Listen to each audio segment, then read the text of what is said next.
In New York City alone, there are millions of people. Imagine how hard it is to stand out here and online. Our next guest, Brittany Hennessy, who's the author of Influencer, is gonna show you how to do just that. This is Work It.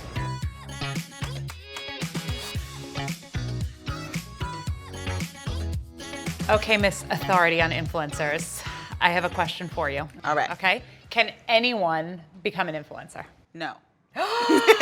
Oh my goodness. You mean to tell me that every aspiring influencer out there in the world is not gonna make millions of dollars hawking products on Instagram? People think being an influencer is really easy. If it was so easy, though, everybody would do it. It's one of those things, if you want to do it, you can try doing it, but you have to be in it because you love whatever it is you're trying to achieve that's not attached to money. Because you're not going to make money for quite a bit of time. We will end up in a point where like everyone is a little bit of an influencer. Pushing brands on social media is pretty natural because we're walking billboards anyway. When you're walking around with a Starbucks cup, you're advertising Starbucks. So if that's what you drink, why shouldn't Starbucks pay you to post about it on Instagram? Who doesn't want to make money for just living their life? Even for people as they shape their careers, having to have an online personal brand is now essential. Do you see that?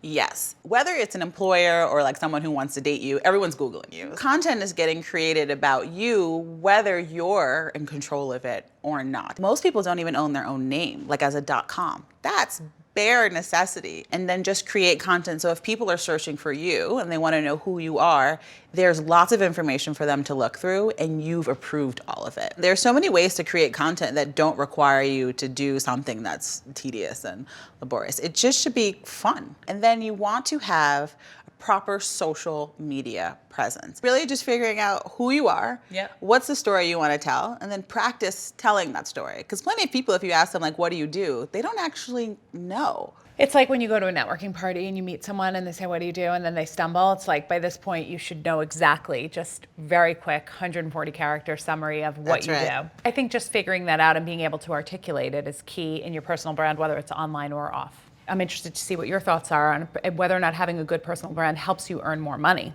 Absolutely. If someone wants to hire you and you've written a book or you have a lot of press or you're constantly on the Today Show about your industry, something like that, that makes you more valuable because their star rises with yours. And so let's talk about this promotion because I'm more important now than I was when you hired me, so you should be paying me more money. Let's talk about how to negotiate, how to ask for a raise. Give us some tips. First thing, you always have to have somebody on your team. You need a cheerleader on the side who one can tell you when you're being down on yourself or selling yourself short, but also someone who can tell you when your head's a little too big. If you have to say, I need more money or I'm going to walk, that's a big decision. And it's uncomfortable. And it's scary. And thank you for saying that because you talk to people about how to do this. And it's so good to know that you feel the same way like everybody else does. Nobody likes to do it. It never hurts to go out and do a few interviews. I think job hunting and influencer marketing matching is a lot like dating. You feel your best when like other people are interested in you. So you think you're worth like 125 and you go somewhere and they're willing to give you 175. It's like, oh no, now you're worth 175. There you go. This is a new number. People will just throw out a number. And if you haven't done your research to be able to back up that number, you're not going to be comfortable putting it out there. What are you bringing that's going to help the person with the money achieve their goal? And really like putting it down in numbers, not I grew business a lot. No, I grew business by 200%. Everything is about information gathering, sharing, and then being willing and ready to act. Women should be okay saying, how much do you make? We'll talk about how much a purse costs. We'll talk about how much we saved. But people don't talk about how much they make. I was just thinking about this when I wrote in my book about women making money and talking to each other. They have to tell one another what they make in order to be able to truly understand how much long-term they're worth. You might say, wait, that's how much you're making? Let me see if I can make that much. And now you both can go to brunch more often. Well, Brittany, I'm so happy that you're teaching women, especially with your book Influencer, teaching influencers how they can make more money.